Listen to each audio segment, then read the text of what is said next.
Atenção! Começa agora uma teleaula de Geografia do Ensino Fundamental. Você vai assistir a teleaula de número 46. Bons estudos!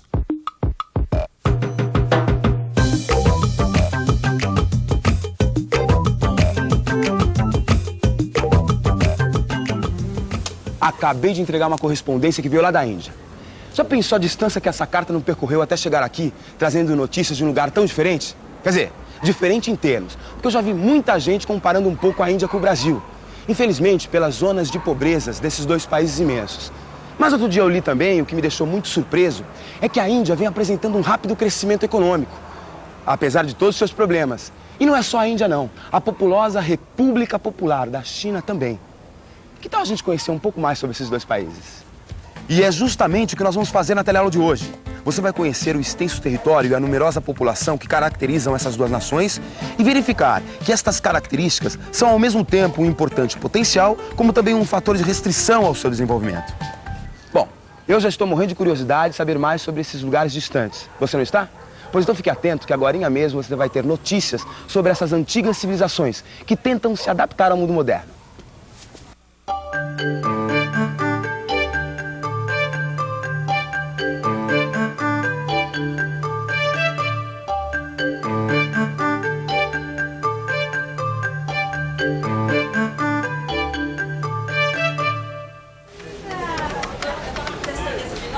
E aí, Ana, tá encontrando material para o novo texto? Na verdade, o problema vai ser selecionar. Tô cheia de informações sobre a Índia. Nós já fizemos uma matéria onde exploramos o aspecto religioso da Índia. As rivalidades religiosas entre a maioria hindu e a minoria muçulmana, que provocaram milhares de mortos. A gente podia falar um pouco mais sobre o sistema de castas da Índia. Eu fico impressionada com isso. Você sabia que nesse sistema a posição social da pessoa está estabelecida desde o dia que ela nasce? Essa estrutura de castas é um dos obstáculos para o pleno desenvolvimento da cidadania naquele país. É importante, mas eu acho que nós poderíamos ampliar e mostrar o contraste entre a Índia tradicional e a face moderna da Índia, com suas indústrias avançadas. Eles têm até bomba atômica. É o que mostra que nem tudo que é moderno é bom. Na verdade, países como a China, como a Índia, são um mistério para mim. Boa! Acho que é isso que faltava nessa matéria. Fazer um paralelo entre a China e a Índia. Afinal, são dois países vizinhos com um grande crescimento econômico. As duas baleias da economia mundial. Ao trabalho! As baleias da economia mundial. Quem é que você está resmungando aí, né? Não, é que eu tô lendo aqui que alguns países, entre os quais o nosso Brasil, a China e a Índia, foram denominados de baleias da economia mundial. Agora, por que baleia, hein? Esse termo aí nasceu para diferenciar dos tigres asiáticos, né? Que são uns países pequenos, mas muito ágeis e agressivos na disputa por posições no mercado internacional. Ah, sei. Enquanto as baleias são países enormes, com grande extensão territorial. Mas não é só isso não. Eles têm também uma população numerosa e um grande contraste social, né? Por exemplo, muita miséria em algumas regiões e uma concentração de renda em outras. No caso da China e da Índia, tem também o contraste cultural. Afinal, tanto uma quanto a outra foram grandes e poderosas civilizações no passado da humanidade. E tem um acervo de conhecimentos tradicionais muito grande, que contrasta com a nossa civilização atual. Mas seria interessante ficar um pouco mais por dentro daquela região do planeta. Você não acha?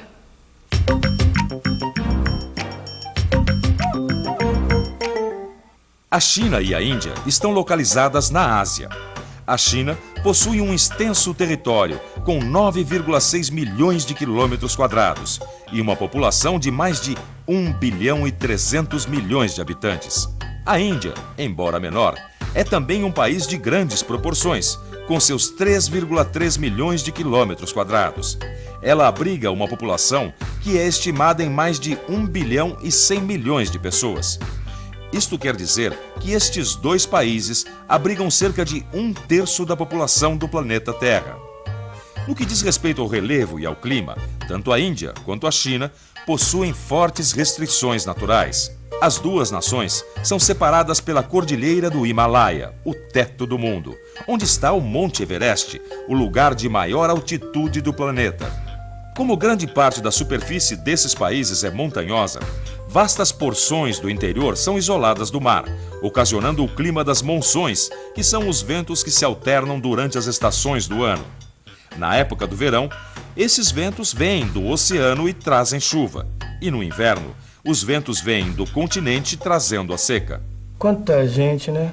Bom, apesar da política de contenção de natalidade, essa grande população é, na sua grande maioria, rural. Quer dizer, 3 entre 4 habitantes retiram seu sustento da agricultura. Olha, o que eu sei é que a China é o primeiro produtor mundial de arroz. Bom, mas isso tá aí, né? E a Índia vem logo atrás. Esses países plantam predominantemente o arroz irrigado, que é a base da sua alimentação. Mas o que é mais engraçado é que, apesar de praticarem uma agricultura milenar, esses países estão se modernizando. São os tais contrastes que eu te falei, né? Mas seria interessante a gente conhecer um pouco mais da história recente desses países. Aí sim, a gente ia poder compreender melhor o processo pelo qual eles estão passando. O fato é que a industrialização dessas duas nações é uma consequência direta da conquista da autonomia política. Tanto a China quanto a Índia passaram por mudanças radicais depois da Segunda Guerra Mundial. Em 1947, depois de anos de tentativas e liderada por Mahatma Gandhi, a Índia conseguiu sua independência. Devido a conflitos religiosos, a antiga colônia britânica foi dividida em 2 estados, a Índia e o Paquistão muçulmano. Em 1949, aconteceu a proclamação da República Popular da China, quando os chineses, liderados por Mao Tse-tung, aderiram ao comunismo. A partir daí, iniciou-se um processo de industrialização que privilegiou os bens de produção como a siderurgia e a metalurgia. Para se ter uma ideia do avanço da industrialização na China, basta dizer que na época da Revolução, em 1949, a agricultura representava 2/3 do produto interno bruto e no final dos anos 80 já havia caído para 1/3. A indústria indiana também atravessou um processo de modernização. O centro siderúrgico de Tatanagar é uma das maiores concentrações siderúrgicas do mundo, pertencente a um grupo privado. Também na Índia, houve a chamada Revolução Verde, que foi uma proposta de melhorar a produção agrícola com tecnologia moderna, com empregos de fertilizantes químicos e sementes melhoradas. Mas apenas os grandes proprietários de terra se beneficiaram com essa modernização, enquanto os pequenos produtores das aldeias mantiveram sua situação antiga. Até aqui está tudo claro. O que será que está faltando esclarecer? Bom, para mim falta esclarecer o seguinte. Eu já sei que a Índia e a China são consideradas 2 baleias da economia mundial, por causa dos seus tamanhos, das suas grandes populações e dos seus contrastes internos. Já vi também que depois da guerra, os 2 países tiveram mudanças radicais e passaram por uma grande industrialização. Enfim, eu já sei as semelhanças desses 2 países. Agora, quais são as diferenças? Olha, pois para mim, a diferença principal está na parte política, pelas diferentes posturas políticas, né? A China, por exemplo. A China adotou o regime socialista, onde o Estado era o principal investidor. Bom, não podia ser de outro modo, né? Já na Índia, não. Na Índia, a economia era controlada pelos grandes grupos privados. Quer dizer, a forma que o Estado assumiu no processo de industrialização foi diferente nesses 2 países. Bom, mas eu estou lendo aqui que existem diferenças importantes que dizem respeito a produtos coletivos como saúde, educação, habitação. Por exemplo, na China o Estado garante esses serviços essenciais, enquanto que na Índia ainda prevalece o sistema de castas. Ah, é. Isso é muito forte lá. Você sabia que existem mais de 2.000 castas? Só que importante mesmo são só 4, né? São os sacerdotes, os guerreiros, os comerciantes e os servidores. Além disso, claro, existem os párias. Há párias que estão abaixo de todas as classes sociais, né? Que cuidam de animais, fazem serviços de limpeza, serviços mais humildes, né? Bom, eu li aqui também que tem mais de 90 milhões de párias na Índia moderna. Bom, 90 milhões, hein? Bom, é mais que a população de muitos países, hein? Calcutá, Índia. Gustavo, a viagem tem sido proveitosa. O material fotográfico sobre Calcutá está saindo muito bom. É uma cidade que impressiona a gente. Por um lado, é uma grande cidade comercial e tem uma universidade de prestígio. Mas é incrível a miséria que se vê por toda parte. E o número de pessoas nas ruas também deixa a gente atordoado. Eu nunca vi tanta gente. Eu estou tentando apanhar os vários ângulos da cidade. Até a volta. Tá bom. Mas talvez a gente precise enfatizar um pouco mais na situação atual desses países. No caso da China, por exemplo, os desafios que ela precisa se deparar atualmente. A abertura para o mercado mundial, a conquista dos direitos democráticos pela população. Inclusive, eu estava lendo um artigo sobre as zonas econômicas especiais. Isso é bom. São áreas que praticam um regime econômico diferenciado do resto do país.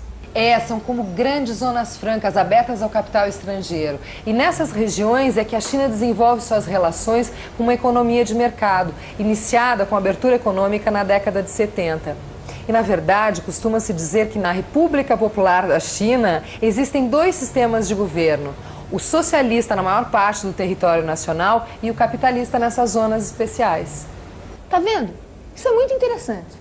Outra coisa que pode ser boa também é o problema da expansão do poderio japonês na área do Pacífico. Muitos analistas dizem que as duas baleias vão ter que buscar um caminho de cooperação para fazer frente aos tigres. É verdade, eu tenho uma pesquisa que diz que o desempenho econômico das duas é impressionante, com indicadores de crescimento superiores ao dos tigres asiáticos. Só que eles vão ter que superar grandes problemas sociais e políticos internos e também antigas rivalidades. Ei, vamos à obra. Quanto a você, que tal uma revisão? E atenção, se liga aí que é hora da revisão. Na teleaula de hoje, você soube que algumas nações de grande extensão territorial, de numerosa população, marcadas por profundos contrastes internos, são chamadas de baleias da economia mundial. Constatou que a República Popular da China é o país mais populoso do planeta e que a Índia não fica atrás, o que faz com que aquela região da Terra abrigue cerca de 1/3 da população mundial. Viu que esta população é predominantemente rural, vivendo do plantio do arroz irrigado, que é também a base de sua alimentação. Aprendeu que os dois países são separados pela Cordilheira do Himalaia e possuem uma superfície em grande parte montanhosa. Aprendeu também que o clima das monções caracteriza a região, caracterizado pelas alternâncias das estações seca e úmida. Viu que as diferenças entre a Índia e a China aparecem principalmente pela forma com que o Estado participa no processo de industrialização que se acelerou depois da Segunda Guerra Mundial. Na China, o regime socialista conferiu ao Estado o papel de principal investidor, enquanto na Índia se consolidaram grandes grupos privados nos diversos setores da economia. Constatou, por fim, que as duas baleias devem procurar juntas um caminho de cooperação para superar os problemas internos na busca do desenvolvimento e fazer frente à expansão do poderio japonês na área do Pacífico. E aí, conseguiu receber bem todas essas informações? Então agora é a sua vez de dar uma boa resposta. Sabe como? Mergulhando de cabeça no seu livro de estudos, para ficar com todos esses conteúdos mais assimilados. Até a próxima!